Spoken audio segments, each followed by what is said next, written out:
السلام عليكم ورحمة الله وبركاته. أعوذ بالله من الشيطان الرجيم. كتاب أنزلناه إليك مبارك ليدبروا آياته وليتذكر أولو الألباب. ووهبنا لداود سليمان نعم العبد إنه أواب. إذ عرض عليه بالعشي الصافنات الجياد. رب اشرح لي صدري ويسر لي أمري واحلل عقدة من لساني يفقه قولي. فالحمد لله رب العالمين والصلاة والسلام على أشرف الأنبياء والمرسلين وعلى آله وصحبه أجمعين. ثم أما بعد فأعوذ بالله من الشيطان الرجيم. قال رب اغفر لي وهب لي ملكا لا ينبغي لأحد من بعدي إنك أنت الوهاب. رب اشرح لي صدري ويسر لي أمري واحلل عقدة من لساني يفقه قولي. آمين يا رب العالمين. Once again, everyone, assalamu alaikum wa rahmatullahi wa barakatuh.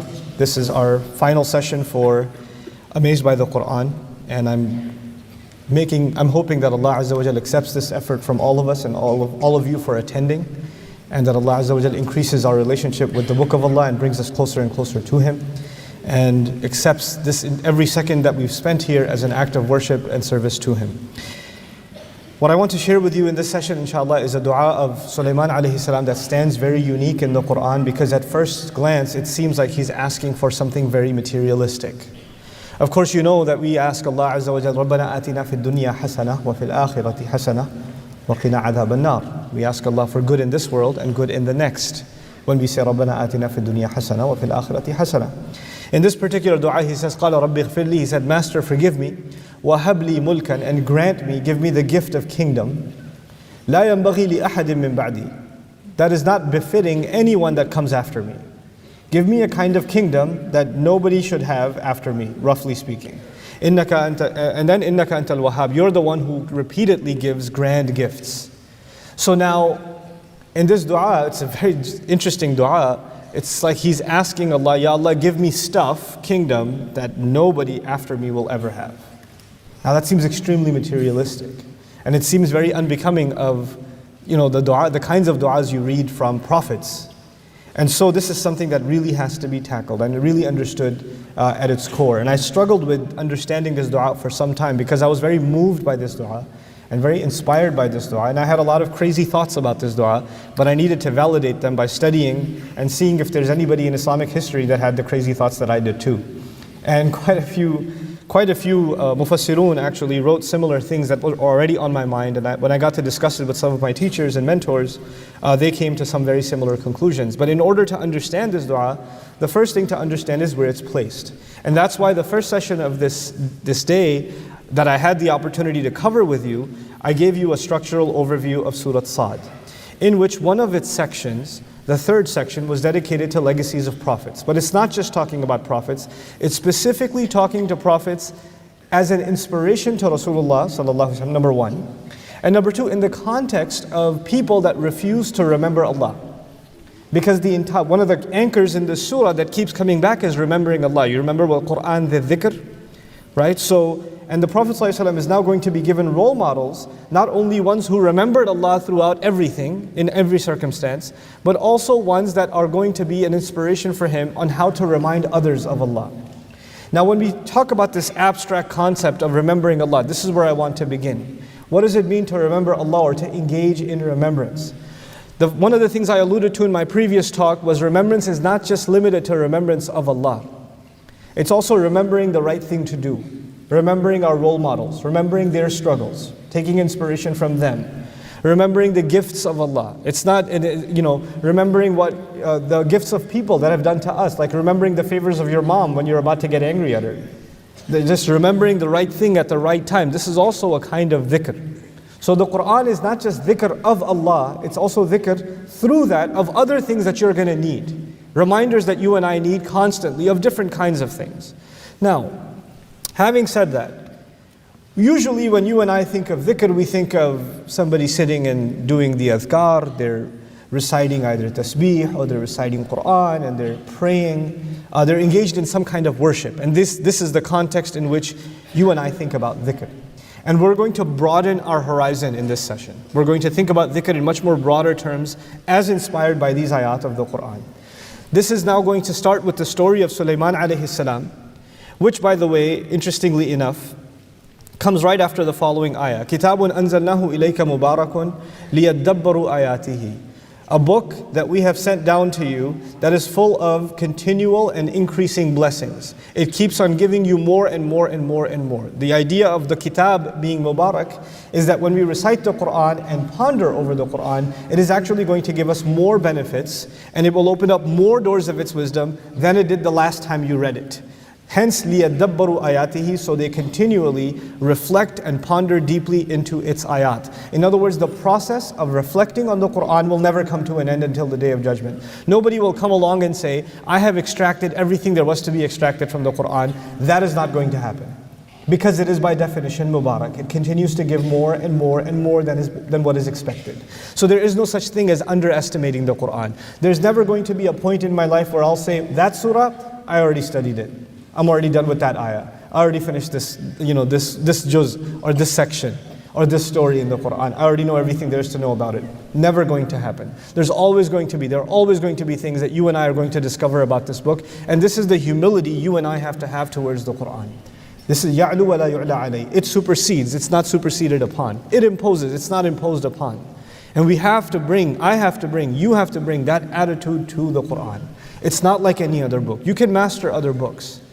You can't master the Qur'an. The Qur'an masters you. You don't master the Qur'an. You humble yourself, and I humble myself before Allah's word.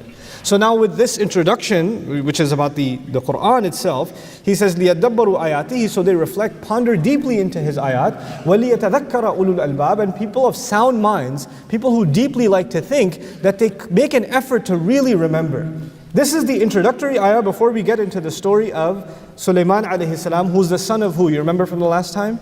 Son of Dawood, which is the previous passage. So between that passage and this passage is this ayah about the Qur'an, reflect deeply. As if Allah is saying, before you engage the story of Suleiman, know that to understand it, you're going to have to think very deeply. And you're going to have to do a lot of review and reiteration and think through before you arrive at what Allah wants you to arrive at. It's not just going to come without effort.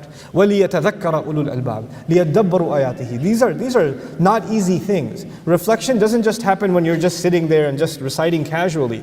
It requires you to leave other thoughts behind and just engage yourself in the book of Allah. And that's before I get into these ayat. And by the way, I'm going to so stick to my time. Watch. It's going to be awesome. I'm going to be so good with my time. But before I get into these ayat, I do want to share with you one of the most valuable things I learned from a writer, Amin Ahsan Islahi, rahimahullah. He wrote an Urdu book called Mabadi Tadabbur al-Quran, and he wrote something in there that struck me. I read this maybe 12 years ago, and it's been in my head since. He gave this analogy about the attitude we're supposed to have towards the Quran when we study it.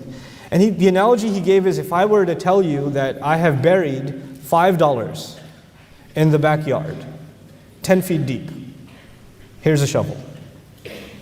The effort it takes to dig 10 feet is not worth what? $5. But if I were to tell you I've buried $5 million, 10 feet deep, you know what, let's make it interesting, 20 feet deep. Then the effort is totally worth it. You're going to be exhausted, you're going to have die, but you know what, even when you're 3 feet into it and you feel like you're not making any progress, you remind yourself what this is worth. And you get back in it. And your family is saying, take a break. No, I'll take a break when I'll take a break. When your body can't take anymore and you collapse, and as soon as you wake up, you don't think about food, you think about digging again. Because you know what the effort is worth. In other words, human beings apply effort. By nature, we exhaust ourselves when we know something is worth it. And so he made the argument that if somebody doesn't have time to reflect on the Qur'an, maybe they just they haven't internalized what it's worth. They just haven't internalized what it's worth. Because if they did, they'd drop other things and they'd make time to reflect. It wouldn't be a casual endeavor for them. It would be something totally worth it. And actually the reflection on the Qur'an, أَمْ عَلَى قُلُوبٍ أَقْفَالُهَا, the cost of it, it's not just there's a treasure that lies underneath, which it does. It certainly does. But as a matter of fact, people who don't reflect on the Qur'an, Allah complains they have their own locks placed on them.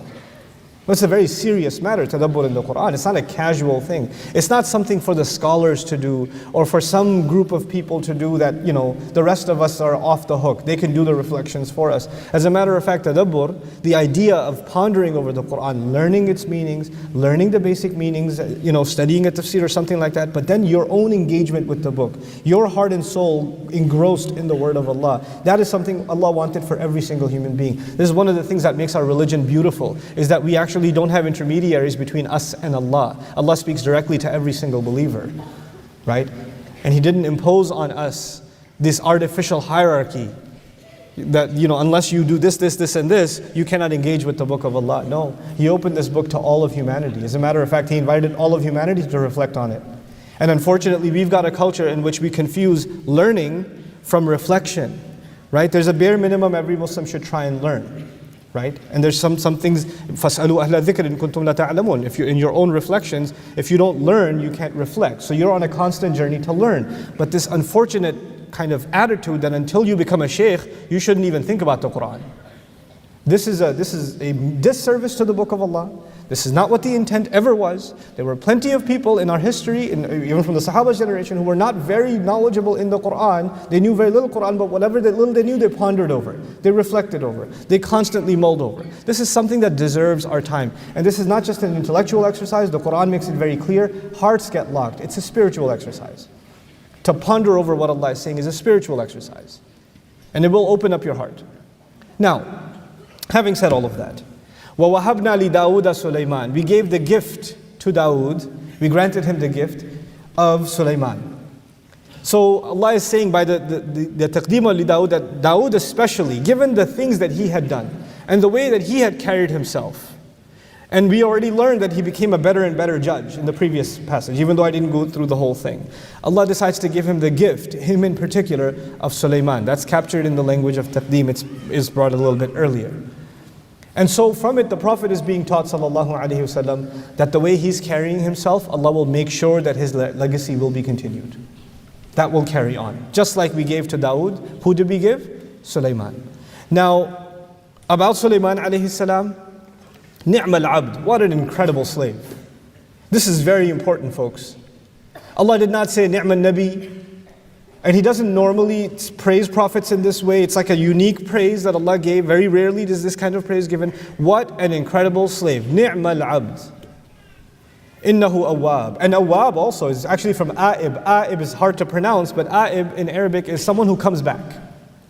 Ya'udu qalbuhu, they say. His heart comes back. Awwab, it's called sighatul mubalagha, the one who keeps coming back to Allah repeatedly over and over and over again. In the introduction to Suleiman, we're learning two things in the Quran. Here, we're learning two things. One, that he's an incredible slave. He's not just a slave, ni'mal abd. What an amazing slave of Allah. Allah is proud of this slave of his. Number one. Number two, that his quality that makes him a really amazing slave is his heart keeps turning back to Allah over and over and over and over again. This is a constant practice. This form of Arabic, awwab, fa'al, wahhab, it's Allah's name Wahhab comes, Allah gives gifts over and over again. Khabbaz, the guy who makes bread over and over again, the baker is called a khabbaz. A qassas is someone who keeps making, who chops up, meaning the butcher, over and over again. So here, awwab, someone who keeps turning back to Allah continually and repeatedly, he does so. This is going to be important because there are certain things said about Suleiman alayhi salam which are found in tafsir, and we respect those opinions, that I actually, they never sat, like I didn't find them convincing because of the language of the ayah. The ayah itself explicitly never said what was said about Suleiman alayhi salam, nor is there any particular authenticated narration of this sort. But it certainly is found in Israelite literature, Banu Israel's narrations. So we'll get into that story because all of that will lead into that dua that I started with. We have to have that background. إِذْ وَرِدَ عَلَيْهِ بِالْعَشِيِّ الصَّافِنَاتُ الْجِيَادِ. Amazing. By the evening time, or as the evening is about to set in. Al-Ashi is used typically in Arabic for the time between Asr and Maghrib. Day is coming to a close. Around that time, when the day is coming to a close, now this time of day is associated with the end of your work day. In other words, you started your work early in the day, you've been exhausting yourself, and now this is the time between Maghrib and Isha where your work day is finally coming to a close. And by the way, to this day, in most parts of the world, when is there the worst traffic? Al-Ashi. You get in traffic at Asr and you're stuck in traffic until Maghrib. right? The worst traffic jams are at that time because people are heading home from a long day of work, right? So this is describing the end of a long day of work. And at that long day of work, of course, Suleiman, we know he was given a great kingdom. So he's got several governmental affairs to take care of. He's got a massive empire to take care of. He's got huge issues, internal issues, external issues, civil issues and domestic issues, and then on top of that, war issues and other matters to deal with. It's not an easy job that he has to handle. On top of that, he's a prophet, so he's got spiritual matters to take care of for his entire community, not only administrative, governmental matters. So Suleiman is carrying quite a load. It's not an easy responsibility that this man is carrying. And now it's the end of his day. So I'm thinking by the end of his day, he's going to get finally a chance to what? Relax. This is going to be his break. Now he can do a little bit of dhikr. Right? Allah says at this point, what was presented to him, as-safinatul jiyad. As-safin la yakun illa min al-khayl wal-afras alladhi yaqifu ala thalathi qawa'im. I wish I could physically demonstrate this to you, but I don't have 4 legs. And I'm not about to get on 4s. But, horses that are very active, they're called safin. And they're called safin because by definition, safin is actually, it stands on 3 legs, not 4. One of its legs is, I'll do a little demonstration. So one of his legs is up. Like it's kind of like doing the thing. It's like pumping, ready to go. And it's actually a show of loyalty to its master when it poses like that. These are safinat. So they're not just any horses. These are classy Ferrari horses. Okay? That's captured inside the word safinat. And then they say وَتِلْكَ مِنْ Imam al-Qurtubi says وَتِلْكَ مِنْ عَلَامَاتِ خِفَّتِهِ الدَّالَّةِ عَلَى كَرَمِ أَصْلِ الْفَرَسِ وَحُسْنِ خِلَالِهِ. Oh my God, so epic. He says this sign that it's on 3 legs and it's kind of pumping its leg and tapping its leg, it actually suggests how swift the horse is. And how it comes from an elite branding. You know, because this kind of posturing, they do this for expensive horses. Typical horses just stand on 4 legs. But the ones that are taught to posture properly, the ones that are bred in expensive breedings and have higher class breedings, that sort of thing, they're the ones that do this kind of posturing. So it's illustrating that these are some really exotic horses that he's got, that have been presented to him. Then on top of that, وَحُسْنِ خِلَالِهِ, that they're amicable, in other words, they're loyal horses. They're not wild horses, they're ready to serve their master. So now the first word we presented is, it's evening time, or it's almost evening, it's almost Maghrib, and he's being presented these horses, these beautiful horses. And the second description of these horses is al-jiyad, jam'u jawad, wa huwa al-faras dul jawda, ay al-nifasa, or al-nafasa. They say the word jawad, or jiyad is used here. The second quality of them is for very elegant, graceful, beautiful horses. So they're like shiny and like, wow, that's a horse. Jada, from it comes the word ajada, to be good at something in Arabic. From it comes the word jayyid, you may have heard jayyid, good. Or reciting something properly or smoothly, tajweed. Enunciating things. Very defined, cut, the legs and the muscles of the horses are very well cut and defined. So these are really, really nice horses that are now being presented to him. By the way, these safinat, al-jiyad, from the description in the language, it's already clear these are battle horses. Because they are cut up, they're muscular, they're ready to run. And now they're being presented to him for inspection. What is Suleiman's job? What did I already tell you? What is his job? Alayhi salam. He's a prophet. He's a ruler. He's a ruler of a massive, expansive empire. He's been exhausted the entire day. The day is coming to an end. And now the cavalry, by the way, Suleiman alayhi salam's army includes all kinds of animals. And all kinds of things. You guys already know this from other places in the Quran. But now the cavalry is being brought in. And he's going to check, it's being presented to him. It's being brought to him. You should inspect it yourself. Man, I got other things to do. Can't somebody else do this part? But Suleiman alayhi salam goes and he wants to check them himself. He wants to look at the horses himself. فَقَالَ. Now this is the part that the interpretation that's commonly given, I will share with you first. And then I will tell you that I completely disagree with it with all due respect and share with you what I find far more convincing. And you can make up your own mind. I do not impose my convictions on you, but I don't hide them either. Okay?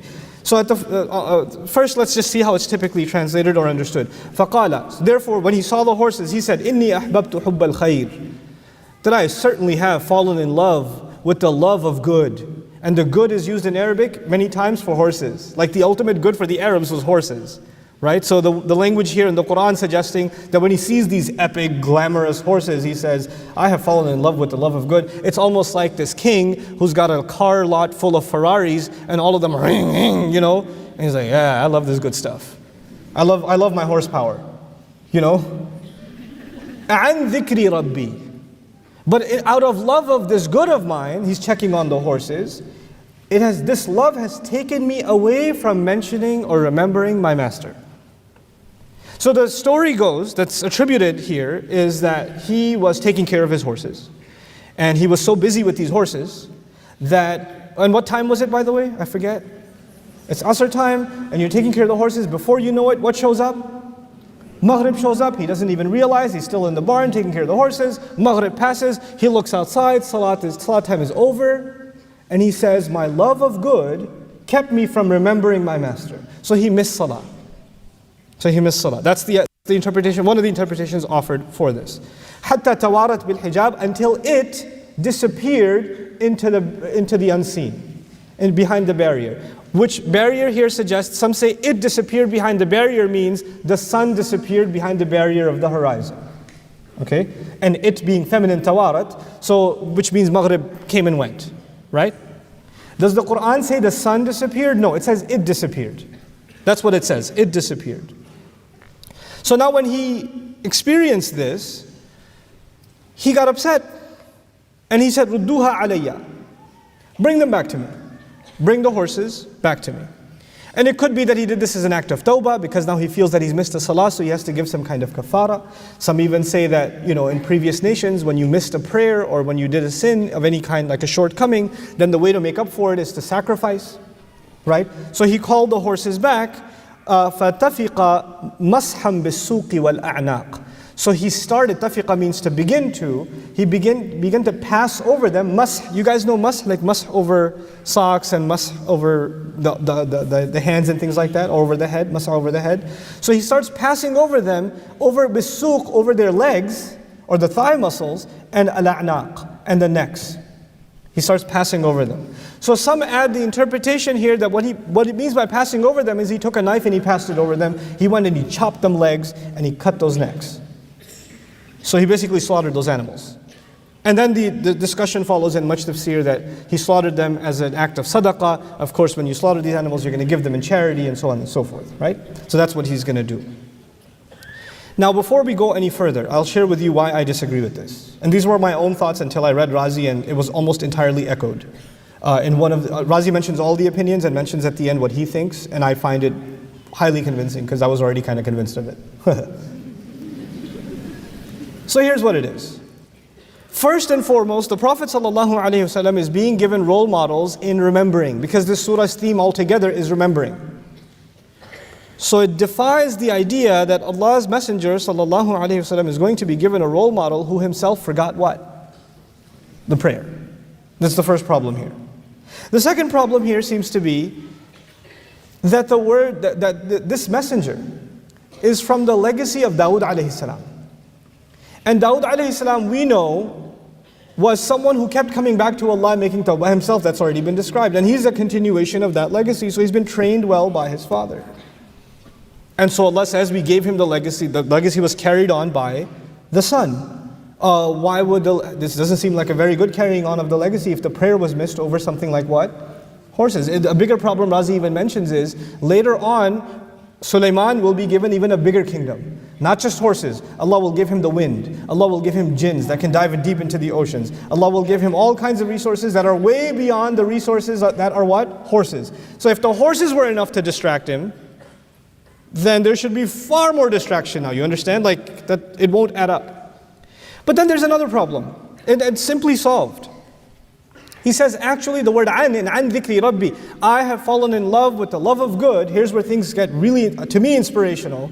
I have fallen in love with the love of good here means that Allah has given me these incredible horses, these beautiful, well-bred, muscular, agile horses as resources to do good. Allah has given me good things so I can do good things with them.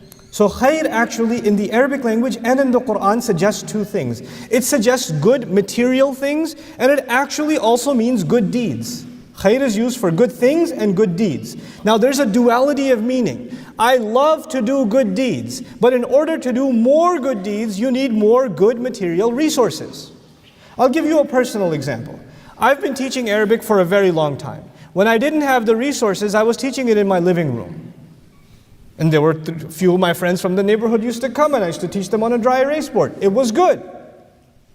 But now, 15 years later, the organization that I started on my laptop has some more resources. I'm still teaching some Arabic and Quran, but because of those resources, has the good spread further? It has. When you have more resources, then you're able to do more what? More good. Now, the problem is when you are looking at khair in one dimension. I want more material good. I want more material good. This is what a lot of people live for, by the way. I want a nicer car. I want a better house. I want nicer clothes. And it stops there. This is what I want. All of those things, totally cool. Want them, no problem. But want them so you can do what? Way more good.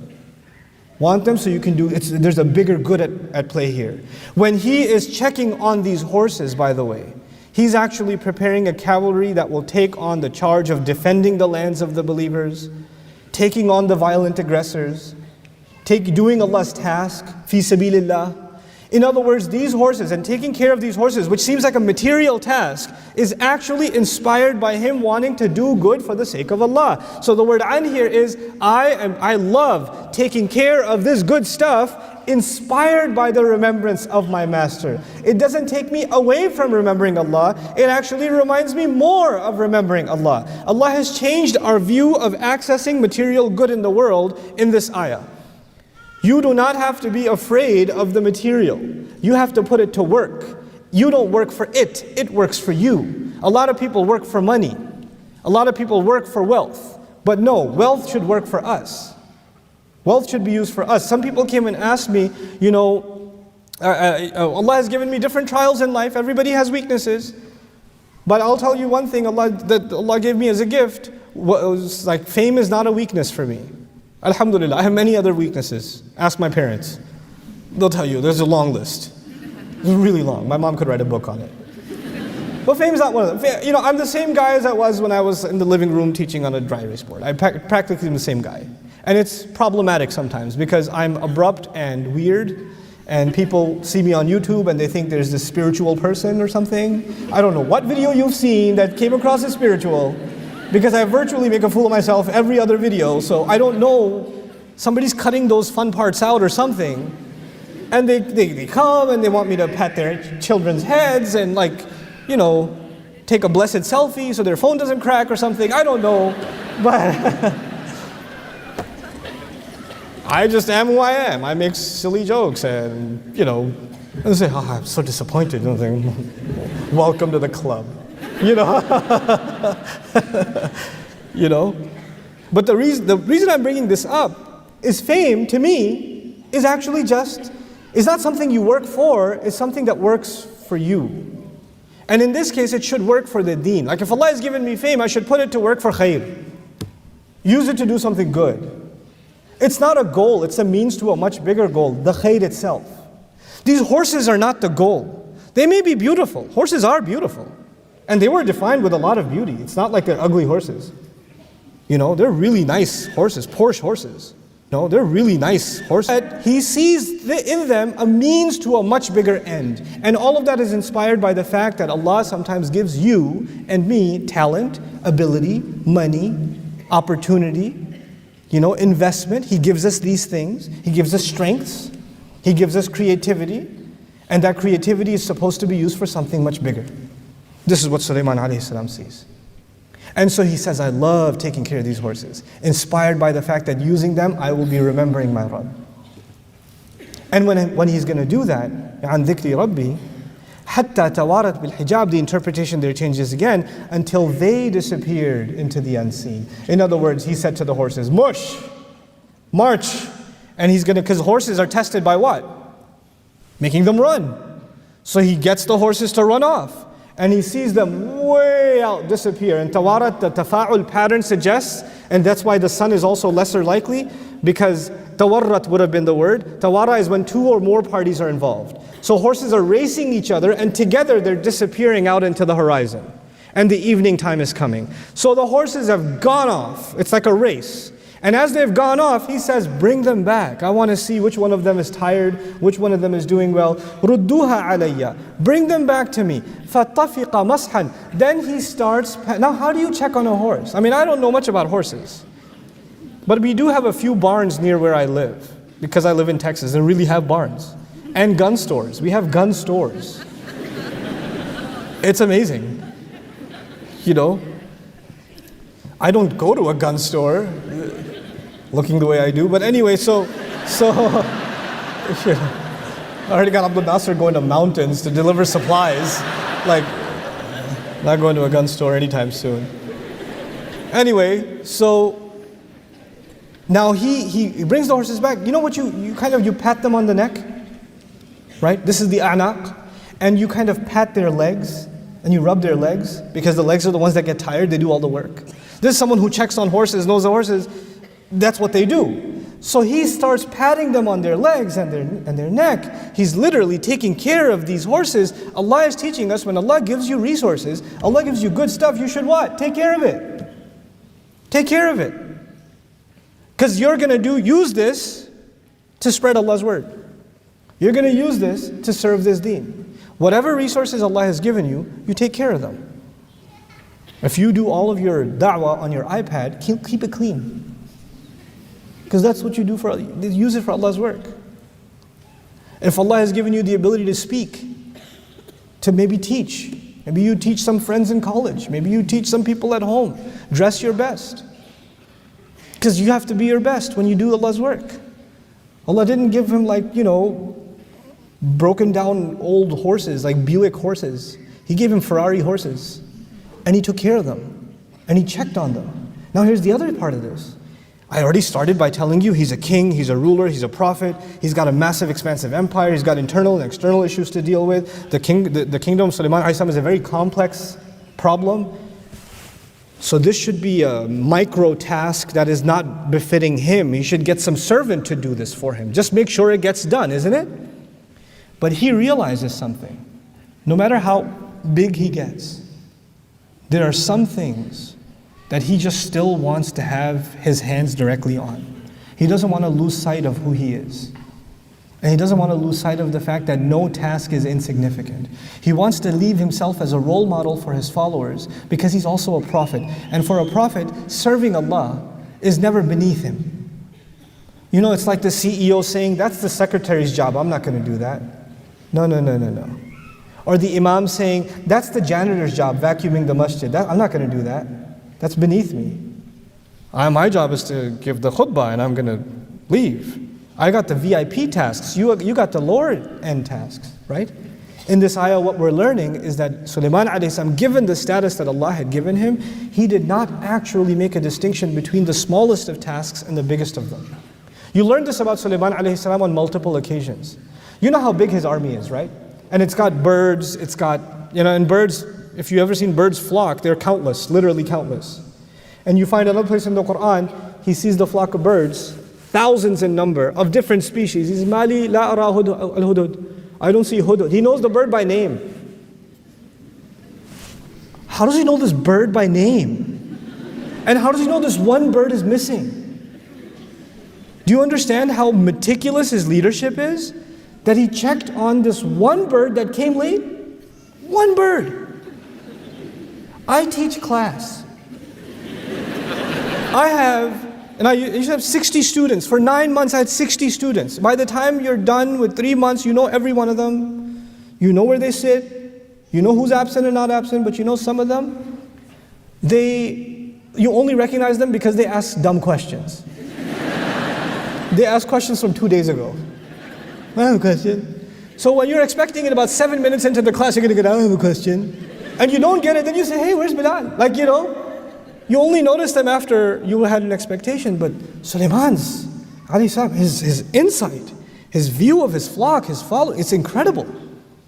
And so what we're learning here is that you and I are never too big for the little things. We're never too important for the little things. There's no such thing as insignificant. There's no such thing as an insignificant task. If it's important, patting on the neck of a horse and patting its leg is important enough to be put in the Quran as an ayah, come on. That's a pretty big deal. That's Allah's way of teaching, that don't belittle the tasks that you do. You know, sometimes you're involved in work for the deen, like you're working for an Islamic organization, a da'wah organization, an Islamic school. There are lots of people that help put this program together, for instance. I'm standing here on this stage with the mic behind me, but there are people that are running cameras, there are people running logistics, there are people checking emails, there are people answering questions, there are people running security, there are people, all these people, and you guys don't see them, you guys just see the guy with the lights on them. But you know what? What they do is not any more or less insignificant than me. It's all one team, it's all one group of people, and to Allah, they're all on stage. Like to you, I'm on stage, but to Allah, they're all on stage. And actually to Allah, some of the people that are in the back babysitting children may be far more valuable than me. Because that's how Allah gives value. No task is insignificant. Oh, I'm just a volunteer. No, you're a volunteer. That's a big deal. You understand? There's a significance being given to these resources. Now let's move on. So these horses disappear, he pats them, and now we're learning that Suleiman alayhi salam, at least what we learn now, the day is over. And when the day is over, what you'll expect from any normal human being is they're going to be exhausted. They're going to be completely overwhelmed. I mean, imagine the amount of pressure this man has on him, alayhi salam. And so I'll offer you the interpretation of the next ayah, what I find most convincing, instead of going through all of the opinions. وَلَقَدْ فَتَنَّا سُلَيْمَانَ. We thoroughly tested Suleiman. Suleiman was tested on every front, alayhi salam. وَأَلْقَيْنَا عَلَى كُرْسِيِّهِ جَسَدًا. Literal translation, we threw on his throne or his chair, we threw a body that looks almost like it's lifeless. The interpretation I find most convincing is literally that Allah Azza wa Jal threw him on his throne and he's so exhausted that he can't even get up.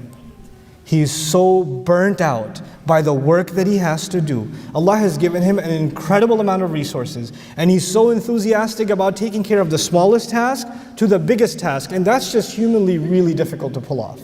That's just way too much responsibility for one person, to the point where he's just collapsing. He can't even stand up. He's just thrown on his chair. And as he's, lies there, by the way, when you're that exhausted and you're in a position of leadership, that's when you start complaining and go in a bad mood.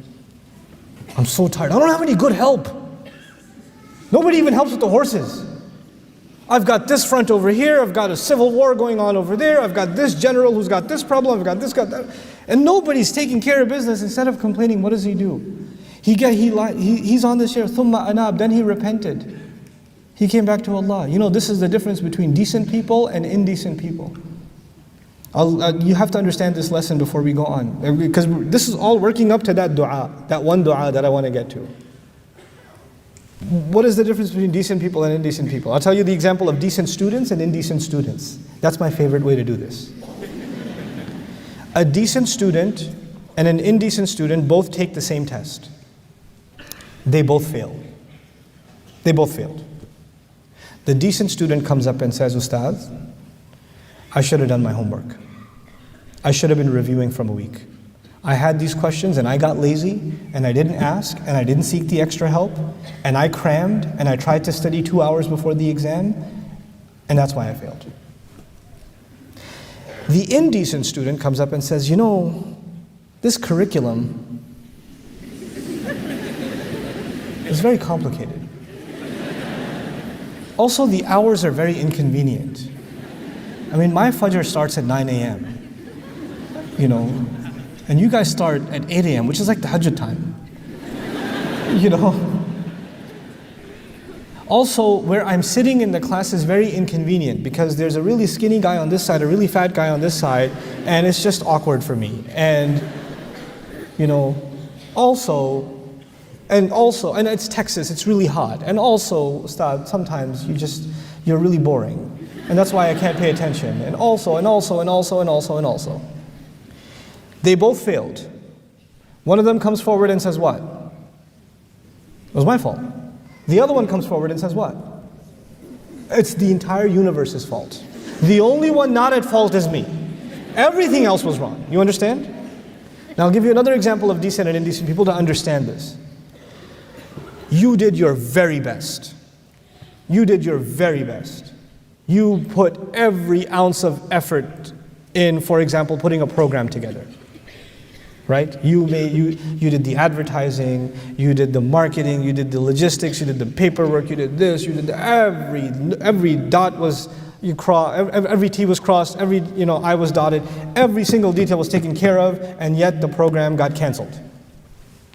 It didn't work out. Decent people, who do they blame? Even though they did everything right, you know who they're going to blame? Themselves. I must not have done something right. They blame themselves. Indecent people, everybody else. Is Suleiman alayhi salam exhausted?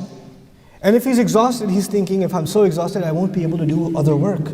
And by the way, people like that, they don't end the day and say, thank God there's nothing more to do.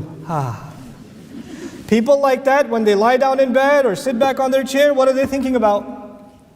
The 80,000 other things that did not get done, isn't it? And now he doesn't even have the energy to get up and get those things done. So at this point he's feeling incapable, and yet he realizes, he acknowledges something about himself. It must be something wrong with me that Allah didn't give me the energy to be able to do this. So he starts repenting to Allah. And then he says to Allah, this is the dua. This is the dua that this session is about. قَالَ رَبِّ اغْفِرْ لِي. He said, Master, forgive me. Forgive me for what? He did everything right. He exhausted himself in Allah's service. This is the attitude of someone who will serve Allah's deen inspired by the Prophet Suleiman alayhi salam. You and I, whatever we do to help make the world a better place, whatever contribution you make, it's not going to be perfect because we're human beings. He's not asking forgiveness necessarily for sin. He's asking forgiveness that his good may not have been good enough. It's a big difference, guys. Big difference. This is the same reason that you have Ibrahim alayhi salam, after passing all of his tests and building the Kaaba, saying, Tub alayna, accept our tawbah. Tawbah for what? Building the Kaaba? That's a good thing. But maybe I didn't put the brick just right. Maybe I didn't do this right. Maybe there was something missing. It's Allah's house after all. A lot of pressure. Maybe I wasn't perfect. Accept my tawbah. Accept our tawbah. We're going to do good things, and instead of patting ourselves on the back, we're going to do good things and say, Ya Allah, forgive the shortcomings even in the good things that we did. I have to hold myself and you have to hold yourself. Those of you that are still awake, right, might come up to me because you feel bad for me and come up and say, Ustad, that was really nice. And even if you say that was really nice or you don't say it, whether everybody said that was really great or nobody said it, I have to ask Allah for forgiveness because I know it could have been better. I have to know I could have held myself to a higher standard. This is what people have to push themselves to. They have to keep pushing themselves. They don't have to be perfect. They don't have to be the best, but they certainly have to be better. They have to keep pushing themselves to be better. Master, forgive me. Then he says, وَهَبْ لِي مُلْكًا, and then give me the gift of a kingdom. لَا يَنْبَغِي لِأَحَدٍ مِّن بَعْدِي. Ya Allah, give me the gift of a kingdom that is not becoming, it doesn't fit anyone that comes after me. Yeah, by the way, mulk in Arabic has a couple of meanings. It means kingdom, it actually also means qudra, capability. Ya Allah, give me the capability that nobody after me will have. Why? Because I have more resources right now. I have more at my disposal. I have more ability to do more good than anyone has ever had. I've got this incredible opportunity. I just don't have the energy, the capability to take care of all of this and put it to use. What good is having, this amazing machine, but you don't have the strength to operate it? Ya Allah, I need the strength and capability to operate this machinery, so give me the energy to make full use of the resources that you've given me. Give me the power to do that. And he also recognizes, because he's a ruler and he is a politician too, along with being a prophet, he realizes that when that much power is in the hands of a human being, when that much power comes in the hands of a human being, then power corrupts. And absolute power corrupts? Absolutely. So Ya Allah, even though you are going to give me a lot of these resources, I am not hoping that these resources continue and you pass it down to somebody else, because in the wrong hands, those same resources will produce all kinds of corruption on the earth. This same machinery that's going to be used for good, those same horses that are going to be used to serve a good cause, can also be used to spread evil on the earth. True or no? So Ya Allah, I'm fully aware of the fact that power by itself is no good. Khair in one of its meanings, material good is no good. Khair only when it's going to come along with someone who will put it to good use. That's when it's good. Science by itself is no good. Science kills people. Science produces nuclear bombs, chemical weapons. But science in the right hands can produce cures. Science in the right hands can produce agriculture that generations haven't seen in certain lands. So he recognizes this and says, Ya Allah, give me, because he's a prophet, give me something that's not going to be given after me. And he recognizes the corruption that's spreading in his land. He doesn't want anybody else to have this, because he doesn't see anybody else capable of handling it. It's similar to Zakaria alayhi salam, who says, وَإِنِّي خِفْتُ الْمَوَالِيَ. I fear the ones who are going to take over after me. They're not qualified. They're just not going to be able to handle it. It's going to go bad. So he says, Ya Allah, fit me to this. Then the other meaning of this that I want to emphasize, and inshallah ta'ala I'm near my close. And that is, Ya Allah, I want a kingdom that is suited to my capabilities. Give me the resources that match my talents. Meaning, ينبغي لا ينبغي لأحد من بعدي means, basically customize my kingdom to me. What I'm capable of handling. Ya Allah, don't give me resources that are beyond my capability. Then I'll feel bad that I had this stuff and I couldn't put it to work. You need to give me things that I can actually handle. I ask your forgiveness that I'm not capable of more. But give me what is within my capacity, within my capability. لا ينبغي لأحد من بعدي. You're the one who keeps on giving gifts over and over and over again. This is an incredible dua in which you and I are learning to ask something from Allah. Ya Allah, you and I, each of us would ask, Ya Allah, you have given me certain talent, certain opportunity. You have given me certain capability. You have given me certain wealth. Now Allah, give me the strength, the will, the moral will, the spiritual strength to put this stuff to good use in a way that is fitted perfectly for me. You know what that also tells you? The good that I'm going to do, I cannot compare with the good that you're going to do. What Allah gave you is not the same as what Allah gave me. And so the way you're going to put your goodness to work is not the way that I will put my goodness to work. And there is no comparison. It's not for anybody else, it's for you. لا ينبغي لأحد من بعدكم. يعني بعد بمعنى دون هنا كذلك. No, other than me, it's not for anybody else. I'm just asking for myself. We're learning in this dua that we don't ask Allah for things that other people have. We ask Allah for things that are best for ourselves. Don't live a life of comparison. Don't live a life of comparison. Get Allah to give you what is right for you. وَلَا تَتَمَنَّوْا مَا فَضَّلَ اللَّهُ بِهِ بَعْضَكُمْ عَلَى بَعْضٍ. Don't wish for things that Allah has given other people preferences over you. And sometimes Allah gives other people things that He doesn't give you. But you will have to ask Allah from within what He has given you. Give me something that I can put to work like nobody's business. لا ينبغي لأحد من بعدي. It's so powerful. It's so beautiful.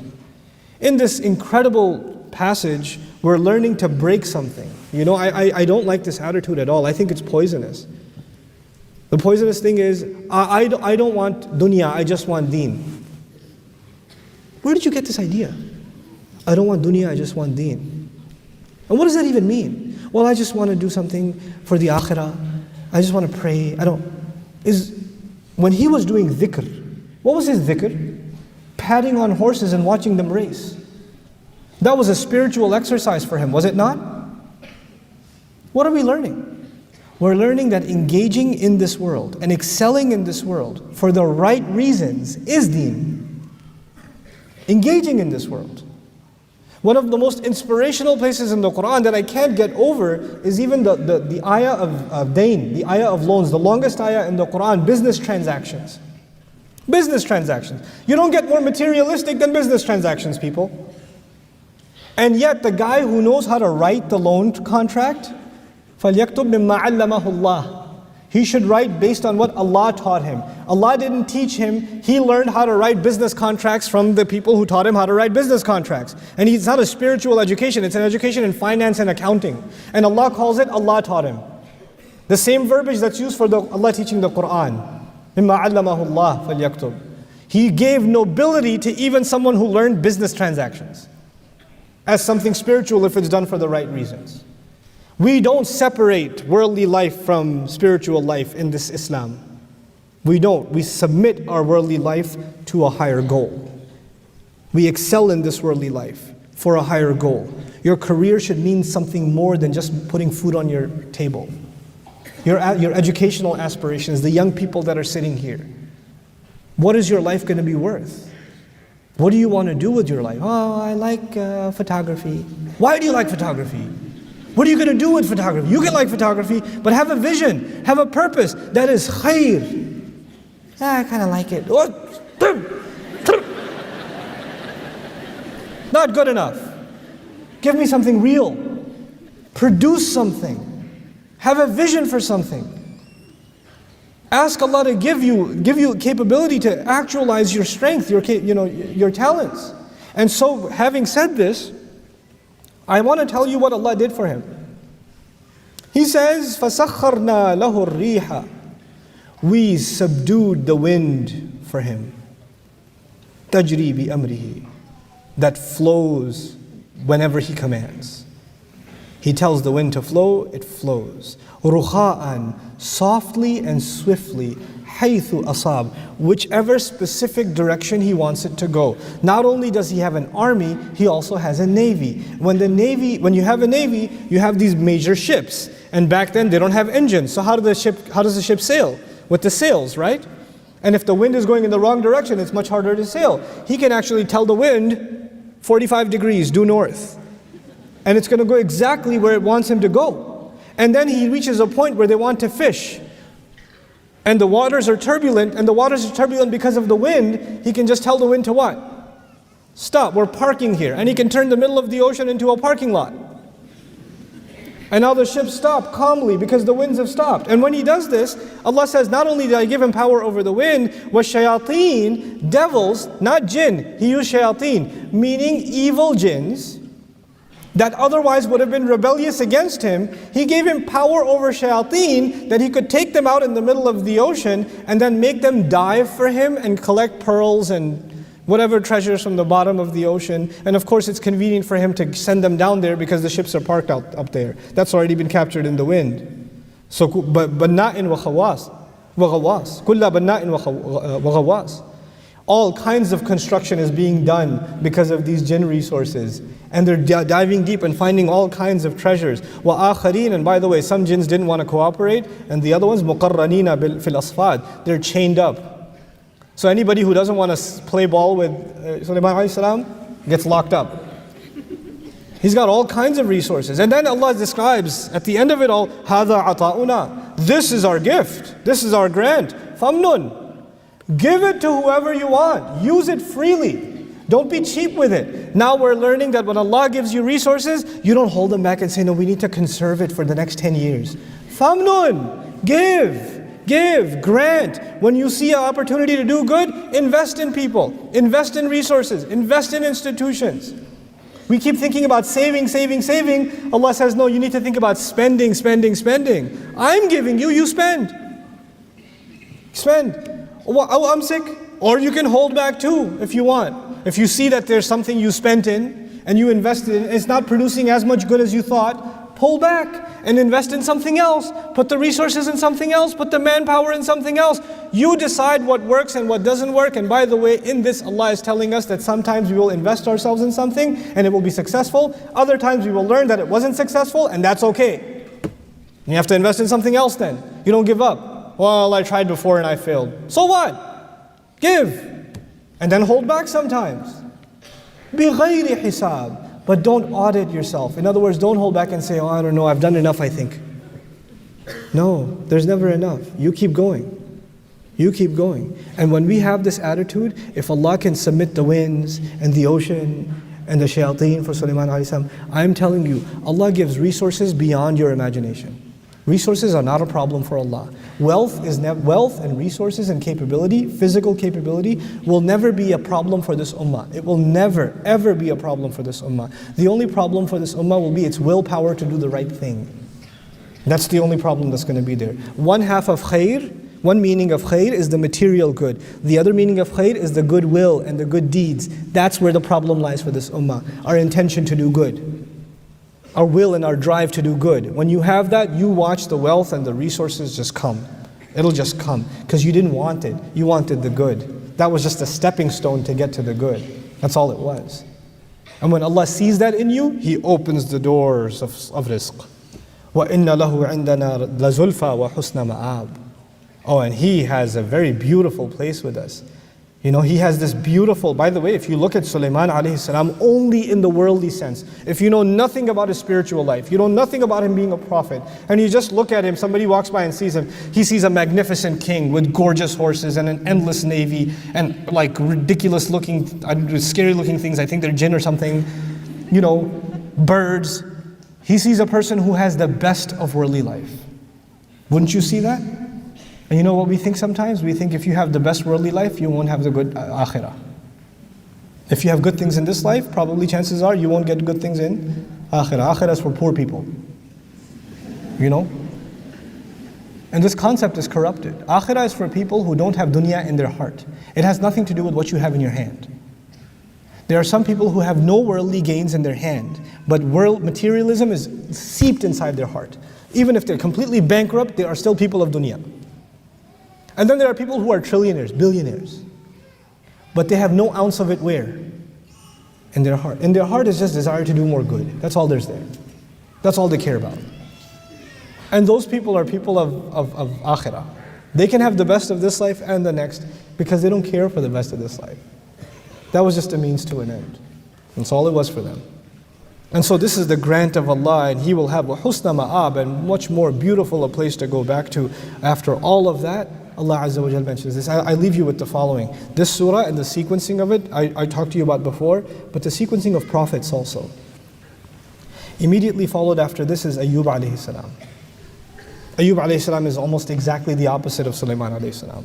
Why? Has no control over his family, not even over his physical body. Sometimes Allah will give you endless resources. Other times Allah will give you zero resources. He won't even give you the resources of your own body. Some people will be tested with a lot of material good. And other people will be tested with absolutely no material good. Nothing.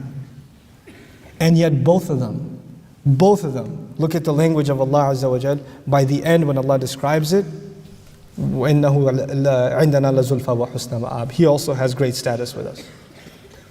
He also enjoys this high status, subhanAllah. So it's not that your measure with Allah is determined by how much He gave you in this world. Because you might get confused if you only study the story of Suleiman. You say, well, if Allah really wanted me to do good, He would have given me a lot of good resources. And that's how I know Allah likes me. Well, no, He loves Ayyub too. So Allah gives tests, sometimes with good, and sometimes with harm. You have to navigate both of those tests and prove yourself to Allah. Because through both of them, for both of them, these were just a means to an end. The difficulty is a means to something higher. And the ease is means to something higher. When the difficulty and the ease, when they become your end, that's when you lose sight of what this iman is about, subhanAllah. I'm particularly moved by this dua as I leave you guys, because I honestly think that we need an inspired young generation that is going to take this message of the Qur'an and is going to bring its light to every career. Every career. Some of you are going to go into the medical profession, some of you will be architects, some of you will be engineers, some of you will be historians, political scientists, anthropologists, I don't know, media people, animation people. You're going to be all kinds of crazy people. But whatever you are, you're going to excel in it. You're going to have your safinatul jihad.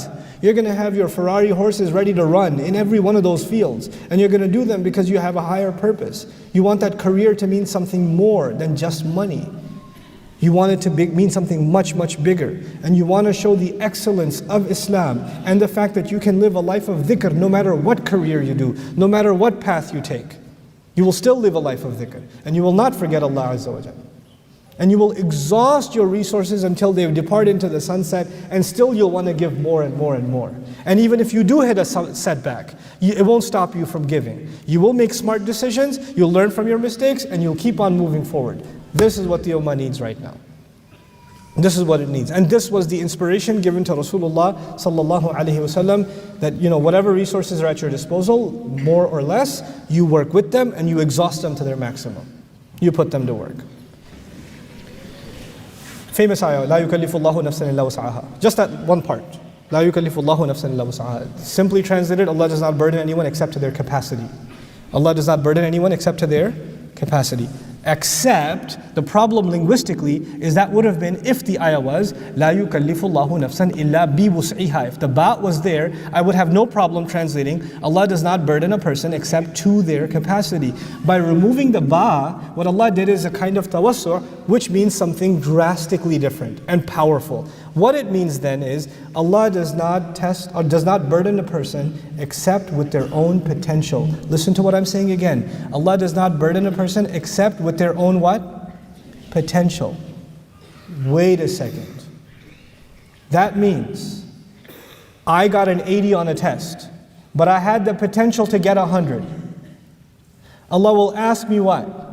How come you didn't go for the 100?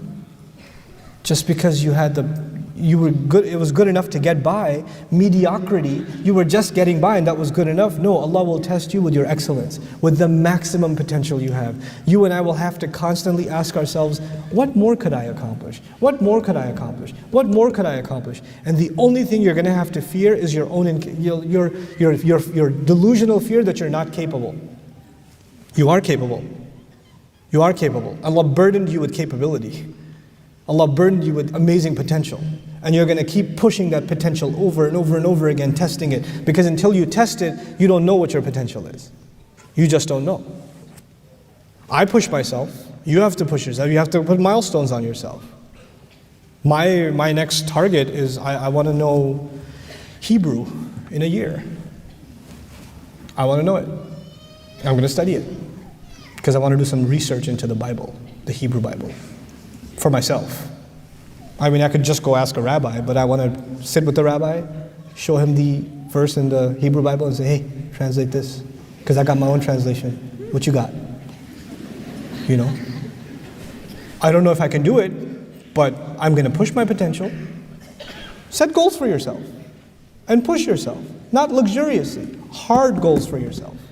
In your spiritual life, memorizing Quran, in your prayer, in your dietary habits, everything. You have to excel in everything. Muslims have to excel in everything. Suleiman alayhi salam could not be doing what he does if he wasn't in great shape.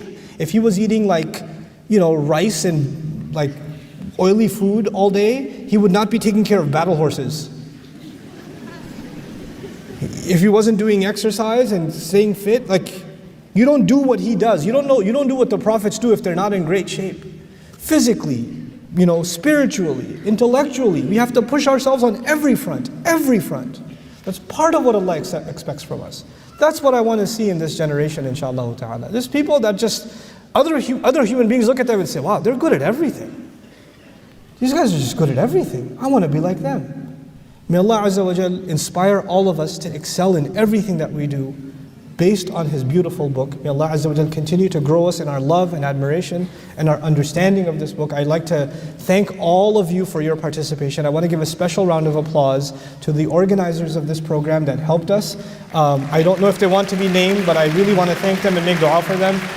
The kind of stress, effort, sleepless nights that went into putting this program together from the team on our end in Bayyina and here in Singapore is absolutely breathtaking. I am so humbled by their effort and I'm so grateful to them, as all of us should be, inshallah. That's the first thing I want to share with you. The second quick thing that I want to share with you, inshallah, is just a recommendation for the rest of you. Look, I've cut down my travel quite a bit. I know it doesn't seem very convincing when I'm standing in Singapore, but I have cut down my travel pretty significantly, and the reason I've done that is because I believe that most of the work that I do, I need to just make these resources available to you. So when I travel, I'm able to do less work. When I don't travel, I'm actually able to do more work. And most of my work, you have access to it online, right? And I'm trying to produce more and more Quran study resources that can, inshallah, help you, help non-Muslims, help families, help children, inshallah, along with my colleagues. And if you'd like to support that effort, I'd like you to participate in Bayyina TV. If you guys don't have a membership of Bayyina TV, get one. Bayyina.tv. Get a membership. If you can't afford a membership, just click on gift and get it for free. I don't care. But be part of it. Because every time somebody benefits from the good that we do, Allah gives us more. He gives us more capability, He gives us more blessings, and we're able to do more, and I've seen it happen. I've seen it happen. I want to get to a point where inshallah ta'ala, Bayyina Institute has Quranic Arabic programs, Quran education for young people, the Islamic education, history education being offered all over the Muslim world. And actually all over the planet. Why not? We can take it over. Why not? No problem. And if people like you are going to support us, and you're going to be our ambassadors, look, honestly, if you guys believe in our work, I believe in my work, I do. On the one hand, I acknowledge that I have many mistakes, and our team, they could always do better, but I believe in the work that we do. And I believe that if Allah Azza wa Jal was to take my soul tonight, I have a case to make. Ya Allah, I did something good. I did something good. Ya Allah, just give me, like, one person benefited over there somewhere. Just give me that one as a reward and I'll be fine. Inshallah. But you know what? We have a potential. All of you can be like part of that. Ad-dal ala al-khayr kafa'ilihi. The one who points to something good is like the one who gets the reward of doing it. Right? When you spread the word about this resource, about Bayyina TV, then not only are you benefiting, you're benefiting others, and every time they benefit, you're benefiting. And as a result, we're benefiting. And we're just, inshallah ta'ala, spreading this beautiful, beautiful book as it deserves to be spread. Hopefully we can do some justice to this book and some justice to this incredible, incredible, incredible deen. Thank you so much for your attendance. I'm so very grateful to all of you. You guys are going to be in my du'as. Jazakumullahu khairan. Assalamu alaikum wa rahmatullahi wa barakatuh.